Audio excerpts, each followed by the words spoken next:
Hey, welcome. Let's talk about how to stand on stage when speaking. Have you noticed a lot of speakers that stand up there like they're just completely nervous or they don't know what to do with their body? I'm going to teach you some of the best tricks and tips that I know as a speaker, having been on stages around the world for many years. And when it comes to standing on stage, you can do all kinds of things to make it interesting for yourself, comfortable for the audience, and obviously something that everyone will want to watch while you're on the stage. So I've been speaking now for almost a quarter of a century. It's crazy to say that, but I love teaching how all of these little tricks can help you to be a better speaker. So you ready to stand on stage and look awesome? I'm ready to teach you how. Here, let's go.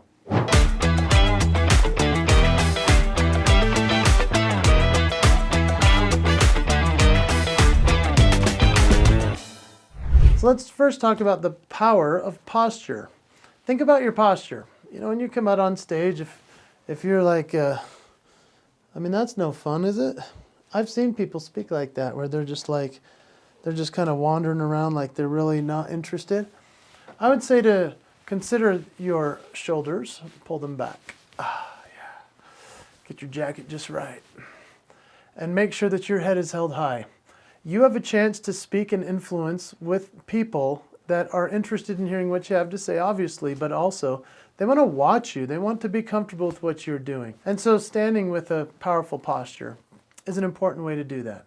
I like to call this also grounded. This allows you to have your feet in a specific position so that you feel like you're confident and you can say what you're coming to say. A lot of speakers do not consider this, and what they do is they move way too much. We'll talk about that in just a moment. I would also consider the fact that some people that are new dads, they like to do something called the sway because they're used to what? They're used to comforting their baby. And I've not noticed women do this as much, but men do the sway. And it's a little bit uncomfortable.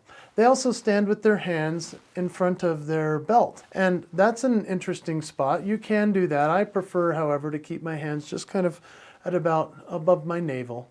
And this allows me to just have more comfort with my hands. We'll talk more about body language in just a moment. So practice your posing. I mean, it may feel weird at first because you're like, well, I don't want to stand like this. Well, put your hands on your hips. Put your hands together like that if you want. I like to keep mine a little lower. It's just, you're not seeing it all in the screen, but that's okay. You get what I'm talking about. You can put them like this, but just practice your posing. Practice what you're doing with your body because it all matters. And then we're going to talk about some of the other hand gestures and things you want to consider as well. So I hope that's helpful.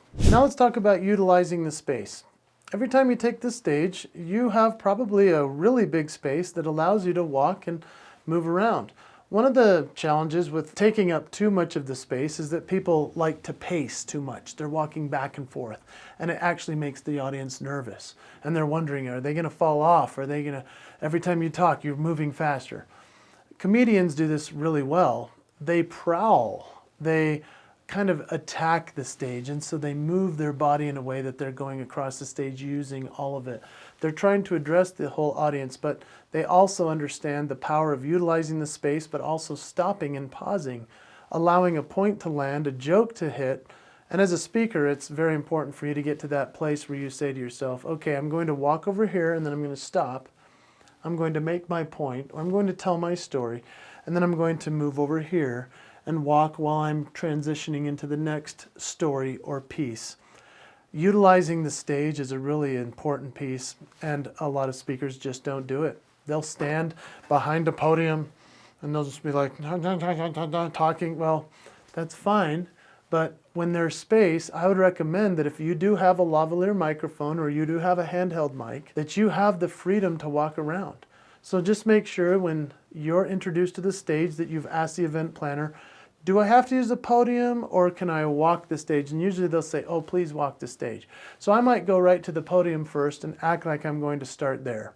And then I open up and I start walking around the whole stage. It makes for a completely different audience experience. And they appreciate it because now I'm talking to these people over here, and everybody, rather than just standing in one place. What I also like to do is to focus on certain parts of the audience depending upon the piece of the speech. And so I might talk about something in particular and look at this audience right over here, and then I'm talking to these people. And then I turn and and I focus and talk to these people right here, just like now I'm turning and I'm talking with you.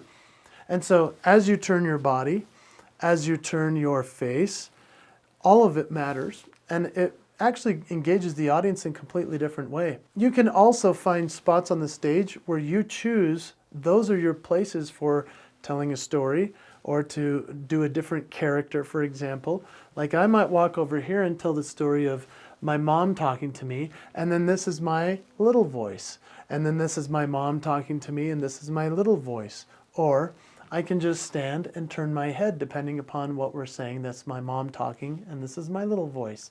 And so that's how I do body movements in terms of utilizing the space of the stage. But make a choice. Don't just let it randomly happen.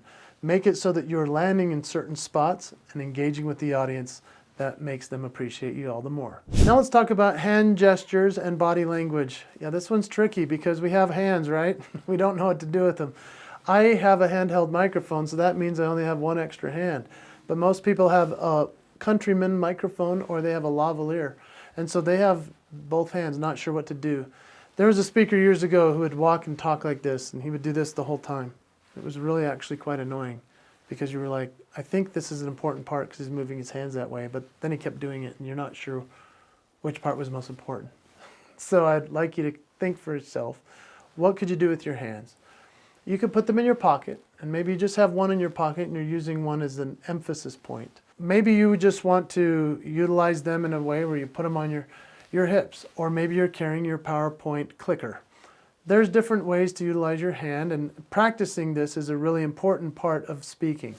Your body language says a lot too. You can record yourself and rewatch back with no sound. And guess what? You're going to watch an interesting speech because you'll see what your body does. You might notice, like I do, that I tug too much at my collar. I tug too much at the lapels of my jacket. I'm constantly adjusting everything within my suit coat. And so I've had to work very hard to not do that as much and just let it sit where it will. But I have to watch myself back by recording and not listening to the audio. Now, there are some teachers that can help you with this. They're at Heroic Public Speaking, and their names are Michael and Amy Port.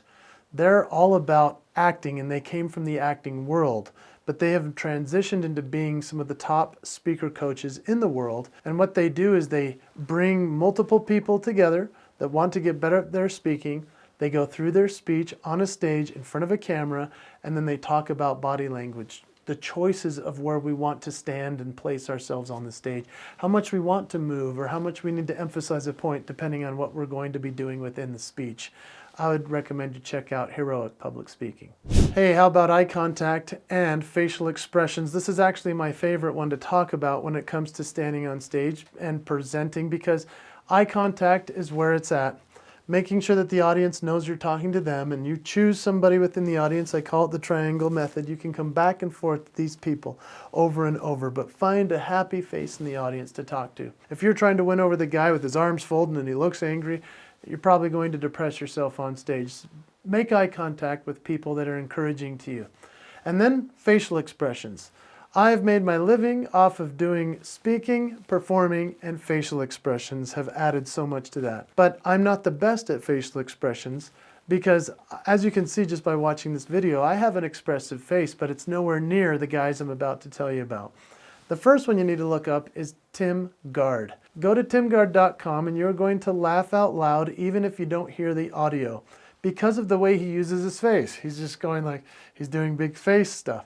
And he has utilized his facial expressions for years. And he's made millions of dollars as a speaker because he's so funny with what he does with his face. The other person you need to check out, probably the greatest living speaker, his name is Mark Scherenbrock. But you can't spell his last name. Most people can't, although we're going to put it on the screen. So he made his website nicebike.com. Go check out nicebike.com. And you'll see a master of visual communication as well as oration skills. This guy can speak unlike anyone else, but he just uses his face so well. He scrunches it up, and he smiles, and he just makes you feel great. Mark Scherenbrock, one of the greats. I hope you check them out. Eye contact, facial expressions. That's a great way to figure out how to master standing on stage. Let's talk about balancing movement and stillness. Now we've talked about moving around, and that's important to prowl the stage or to make your points and go to certain points and parts on the stage, but let's talk about stillness. Stillness can be a really effective way. In fact, Mark Scherenbrock, who I shared about in the facial expressions, he actually stands with his microphone and just stands there for a majority of the speech and just lets you look at his face. Stillness is powerful. And so if you're moving around for most of your speech and then you stop, now they're going to listen. It's the same as somebody who is still most of the time and then moves. It just adjusts something in the audience's psyche, and it's a really powerful piece. How about practice and feedback? I mean, you need to practice on the actual stage where you'll be presenting, and that's a really great opportunity. It doesn't happen all the time. So what I have to do is I'll practice in my hotel room before a speech, or I'll practice as I'm walking around the neighborhood. In fact, I look like a lunatic walking around my neighborhood because I'm practicing my speech. But I do that because it allows me to talk and walk and speak all at the same time and feel like I'm doing something. And sometimes I'll talk and I'll stop and I'll make my point and then I'll just keep walking. But this also allows for feedback.